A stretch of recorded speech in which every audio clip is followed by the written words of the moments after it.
Nigeria's Minister of Foreign Affairs, Ambassador Aminu Bashir Wali, told the visiting foreign affairs ministers that Nigeria will always abide by its international obligations to the protection and promotion of human rights.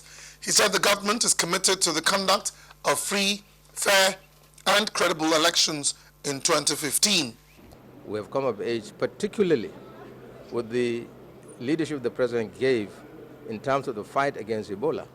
The international community has recognized, and that has given us a lot of mileage in terms of credibility, which prompted a lot of activities happening and seeking the cooperation of Nigeria in various areas, and of course vice versa. The visiting ministers lauded efforts of the administration towards the release of the Chibok girls while supporting recent efforts in that regard, especially the ceasefire. They noted the fight against Ebola virus disease, which is a global concern, and are initiating a program for the training of 200 healthcare professionals to help fight the disease in the region.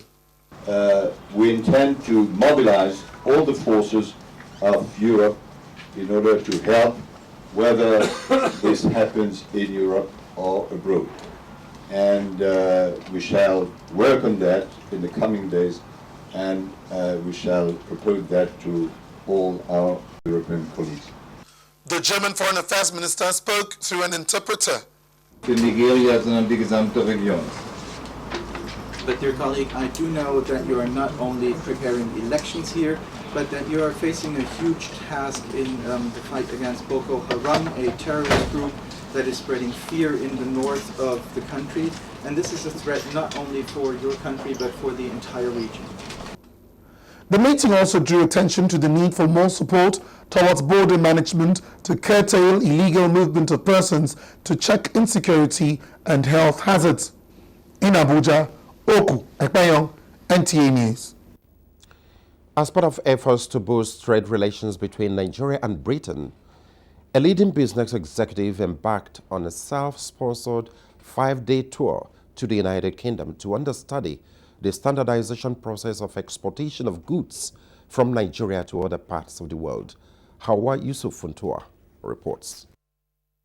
On a courtesy call to the Nigerian High Commissioner to the United Kingdom, Dr. Rahata Sarki Tafida, together with his team, the President, Nigerian British Chambers of Commerce, outlined some of the objectives of their tour to the UK.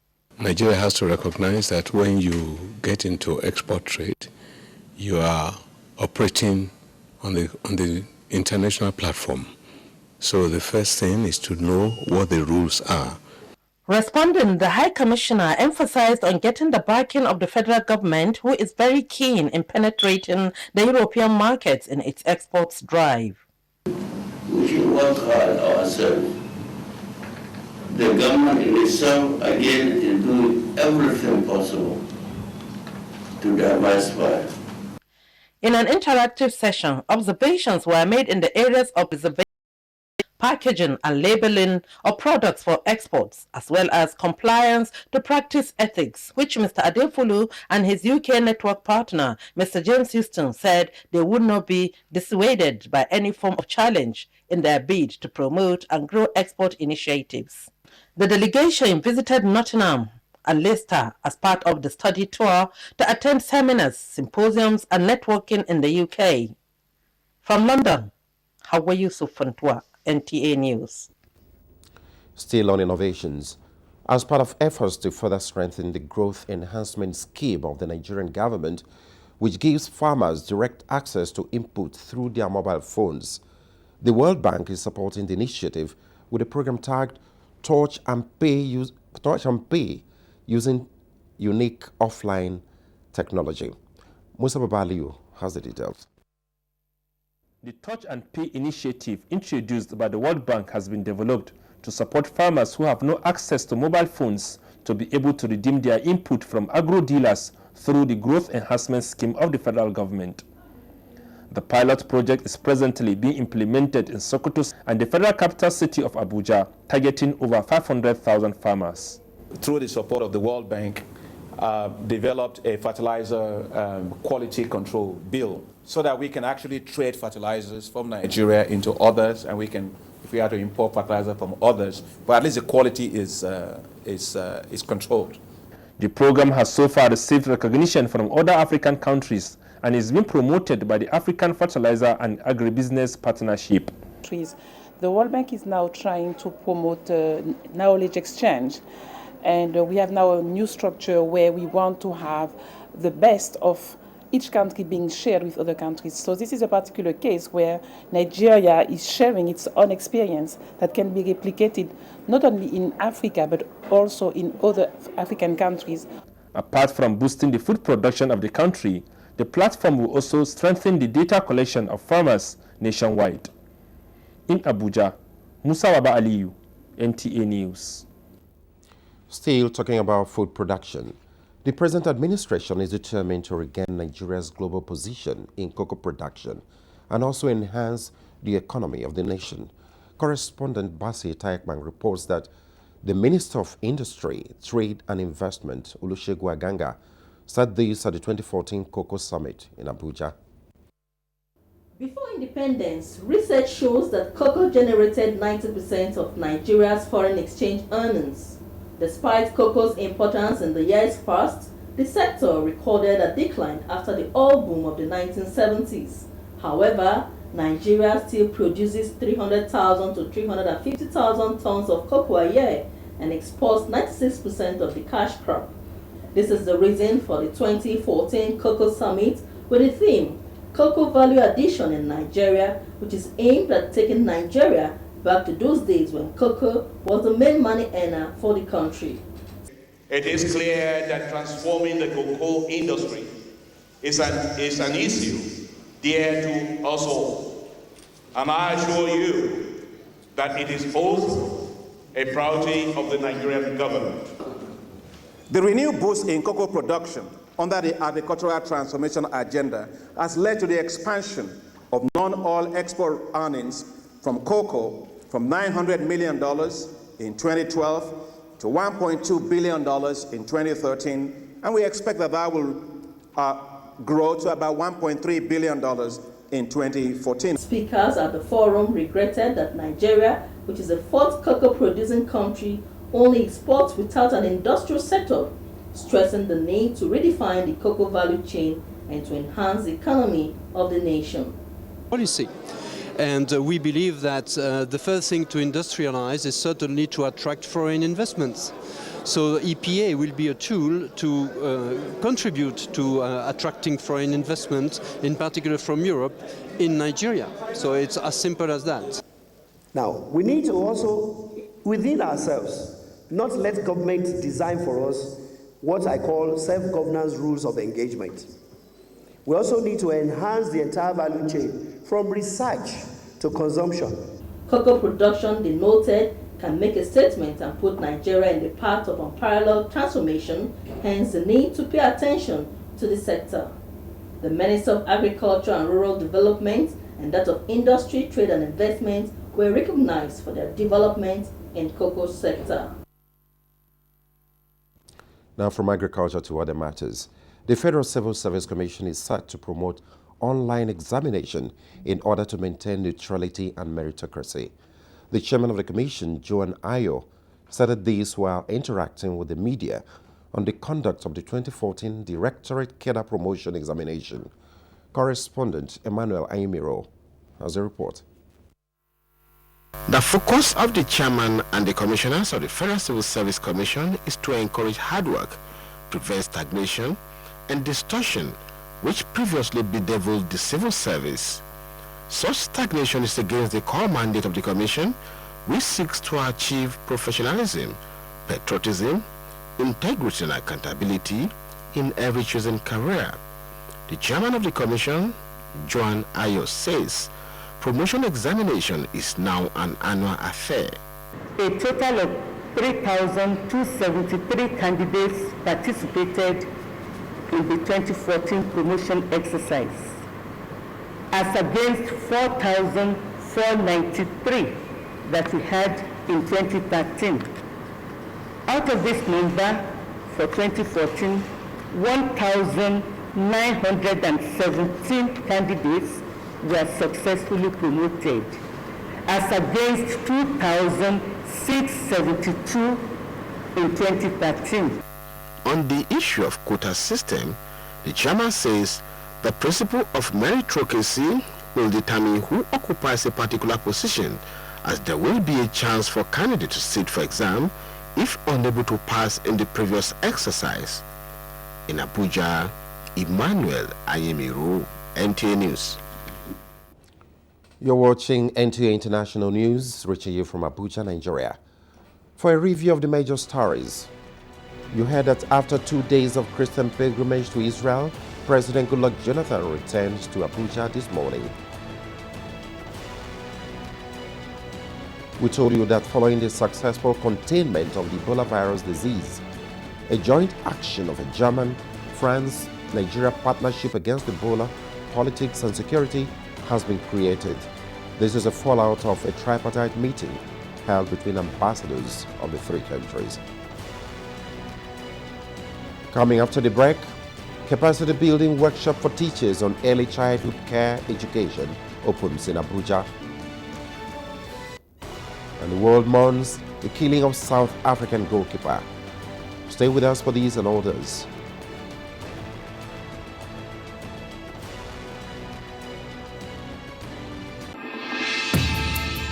Nigeria, we the people decree that the power of evil secrecy shall fail.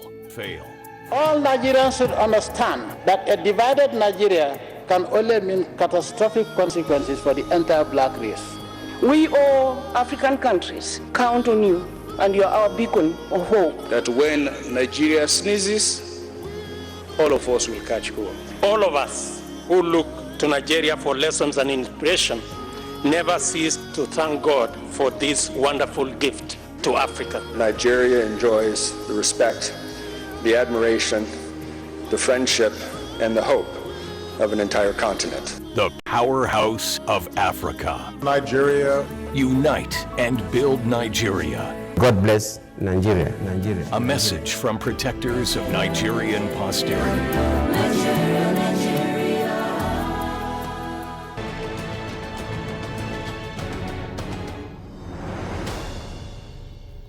You're welcome back.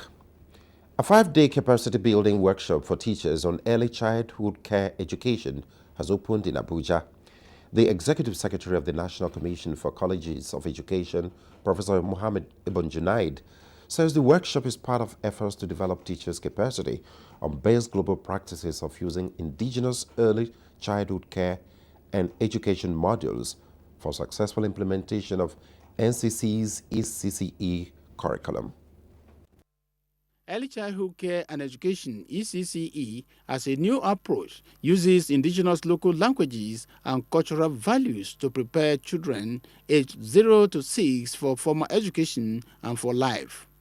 Professor Mohammed Ibn Zunay says ECCE is part of the 5 new programs of NCE for effective delivery of instructions at the primary level that is aligned with that of universal basic education. The workshops will afford the stakeholders an opportunity to understand and drive the processes involved in the implementation of the new minimum standards, as well as the use of the quality assurance toolkit for institutional self-assessment. Stakeholders in education in their separate messages emphasize the importance of building a strong educational foundation for children and quality teachers. To make sure that those who are responsible for children know what to do and why they do what they do. It will be a very, very laudable effort of the government to invest more in it because that is the foundation. The workshop, organized by the National Commission for Colleges of Education in collaboration with UNESCO International Institute for Capacity Building in Africa, has as its theme towards enhancing development of culturally relevant early childhood care and education for pre-service teachers. Edina Justice, NTA News. Now on to political matters. As the 2015 general elections draw near, more aspirants are declaring their interest to contest for elective positions, while others are canvassing for President Jonathan's victory at the polls. At the PDP stakeholders meeting at Ibotako, Ondo State, the convener, Jimo Ibrahim, said the major task is to ensure President Jonathan's return to Aso Rock come 2015. We have started that already. We got presidential approval. We thank God that we have a united party in Ondo State today. In another development, the Save Ogo Forum has endorsed the Deputy Senate President, Senator Ike Ekweremadu, to recontest for Enugu West senatorial seat. Both here and in diaspora, that we have given our brother the mandate to go to the president. A dry district in this country that can boast of youth development center in all the local governments. Also, Brigadier General Joseph Okolago has declared his intention to run for the Enugu North senatorial seat under the platform of the All Progressive Congress APC. Rights and duties are established, and I know them and I vote. I am persistent. The People's Democratic Party PDP stakeholders in Yobe State, northwest Nigeria, has promised support for President Goodluck Ebele Jonathan's transformation agenda so as to move the country forward. This was at a one-day PDP meeting organized by the state acting chairman of the party, Alhaji Sule Abdulkader Dogwa, held in Damaturu, the state capital. Correspondent Hussein Mohammed Isa has details. The one-day PDP stakeholders meeting was aimed at restructuring and repositioning the party in the state so as to ensure victory of the party in the upcoming general election in 2015. The acting state chairman of the party in Yobe State, Alhaji Sule Abdulkadir Dogwa, stressed the need for unity in the party, which he describes as the major challenge confronting it in the run-up to much-awaited elections next year. The meeting, which attracted major stakeholders of PDP in Yobe State, including the Minister of Science and Technology, Dr. Abdul Bulama, former Minister of State for Finance, Dr. Rimalawo Ngama, and former Minister of Police Affairs, Alhaji Adamu Maina Waziri, as well as party supporters, have charted a way forward for the party with a strong pledge to lead the party to a promised land. In Damaturu, Hussein Mohammed Isa, NTA News.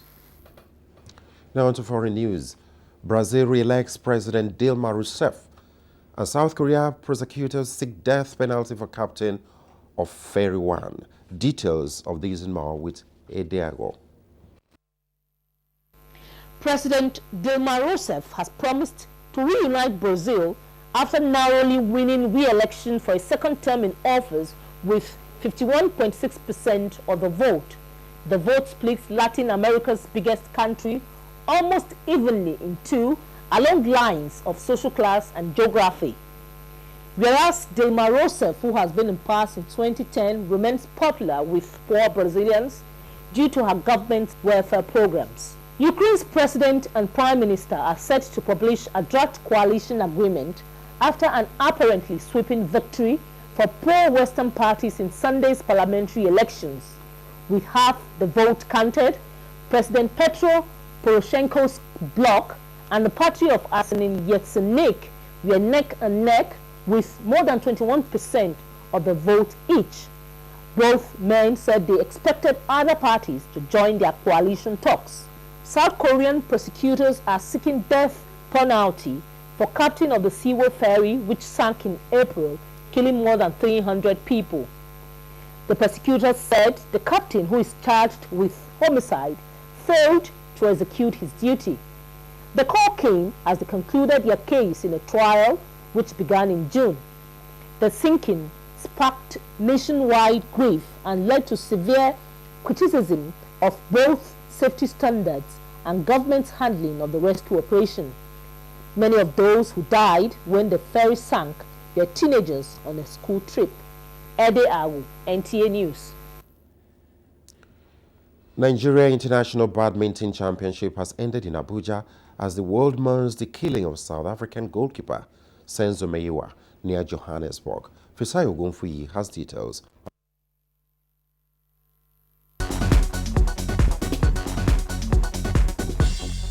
Nigerian badminton players failed to replicate their 2013 victory at this year's Nigeria International Badminton Championship, which came to an end on Sunday in Abuja. Edwin Ekenen from Uganda won the men's singles, beating Arnaud Genin from France 11-4, 11-7, 4-11 and 11-9, while Nicole Scholler from Switzerland edged out Nigeria's Grace Gabriel by 3-2 to win the women's singles. Nigeria's Jinka Mbulus and Olafagbemi won the men's doubles, while the duo of Jinka Mbulus and Susan Ide won the mixed doubles. We are not stopping at that. Our intention is to drive badminton to the grassroots. I think it's good organization. Yes, I'd like to come back. The Confederation of African Football (CAF) has disqualified the Black Starlets of Ghana from participating in the Under-17 African Youth Championship next year in Niger. CAF took the decision following a protest by Cameroon that Ghana fielded an overage player during the qualifiers. Football activities in South Africa have been grounded following the killing of Orlando Pirates and Bafana Bafana goalkeeper Senzo Meyiwa, the 27-year-old gunned down by unknown criminals in his girlfriend's home on Sunday. The shooting happened after he entered his pop star girlfriend Kelly Kumalu's house in Vosluros town near Johannesburg. With Sports News Update, Fisayo Ogunfuyi, NTA News.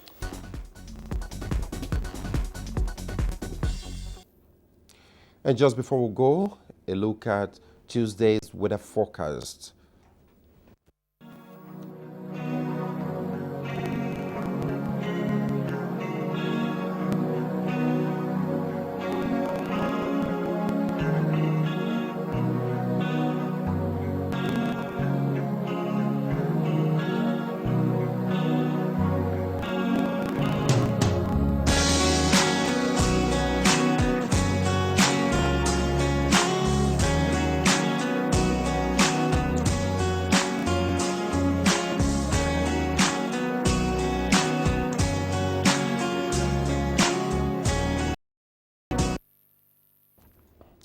And that's it from here.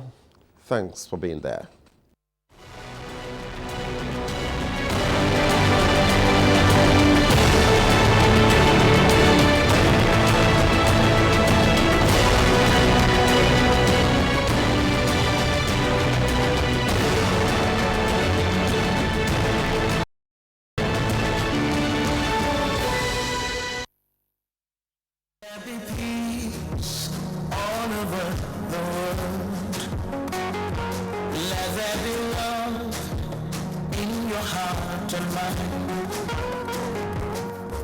Every time there is conflict and violence, women suffer loss. That is why the women of Nigeria are saying, let there be peace. Let us love one another. Let us live together. We have no other country to go than Nigeria. Carry the message of peace to your walls. Carry it to your local government. Carry it to your states. Let there be peace. This message is brought to you by Rural Initiative for Poverty Alleviation, Development and Empowerment. You are watching NTA, Nigerian Television Authority. For more information and news updates, visit our website at www.nta.ng, or you can follow us on Twitter at NTA News Now, or you can like us on Facebook at NTA Network News. Stay connected on our YouTube channel at www.youtube.com/NTA News. Watch our live stream at www.nta.ng/live. NTA, you can't beat the rich.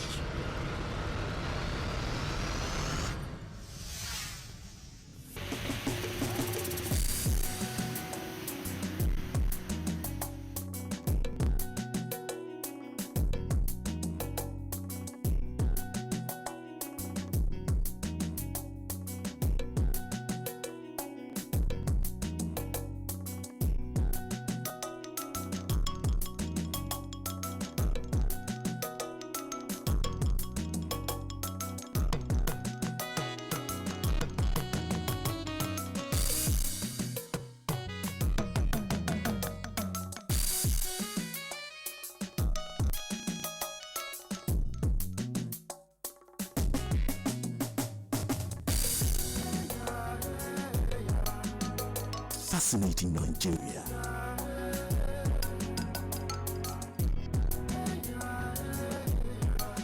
Africa's biggest market. Extraordinary, fascinating Nigeria. Nigeria, our most prized heritage, has become a better country courtesy of the transformation agenda of President Goodluck Ebele Jonathan. With massive investment in power supply infrastructure, affordable and effective healthcare delivery, a refocused education system, and good motorable roads. The railway system has been restored and modernized, and more airports have been remodeled and rehabilitated than at any other time in Nigeria's history. Our farmers are happier, and cash crops exports are growing. No wonder, today we are Africa's biggest economy. Mr. President, keep up the good work. This message is brought to you by Community Awareness and Development Network, Kawan.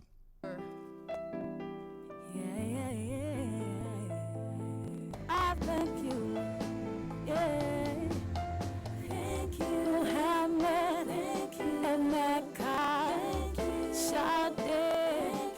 Thank you, Allah. We can never repay you, but from our hearts we like to say that we thank you.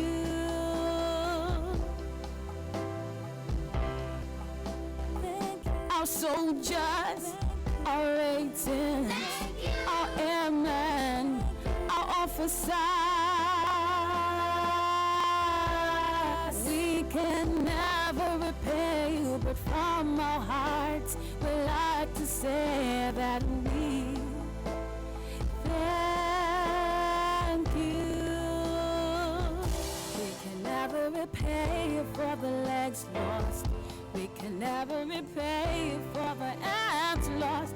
We can never repay for the lives lost. But from our hearts, from our hearts, well done, well done. Yes, yes, yes. Oh, dear. Well done. Yes, yes, not too much.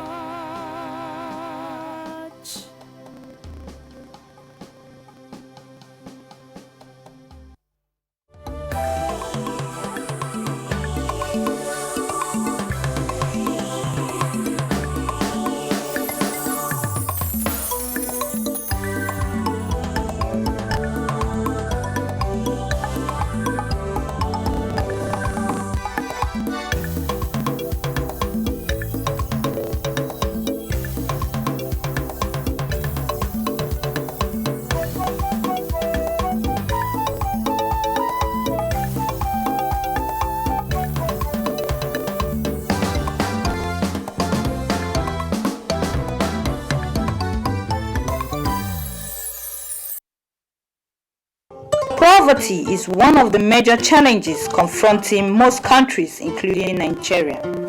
But agriculture remains a veritable tool for waging the war against poverty, disease, and other challenges of life. Fortunately, Nigeria's economy is basically agrarian, and this has been recognized since independence in 1960. Initially, the agricultural sector suffered setback following the favorable oil shock of 1973 and 1974, which ushered in the era of oil boom in the country. Niger State, created in 1976, is one of the food baskets of the nation and contributes immensely to the national policy on food security.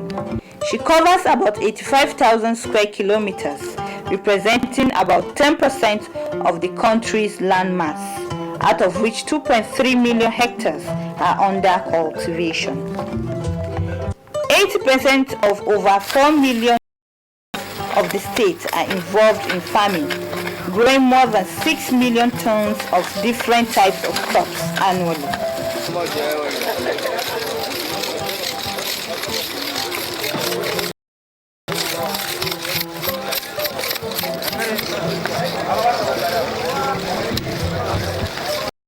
Sugarcane is a tropical perennial grass, water-loving and a long-duration crop with a botanical name Saccharum officinarum. Originated as a domestic garden crop around 800 BC in New Guinea.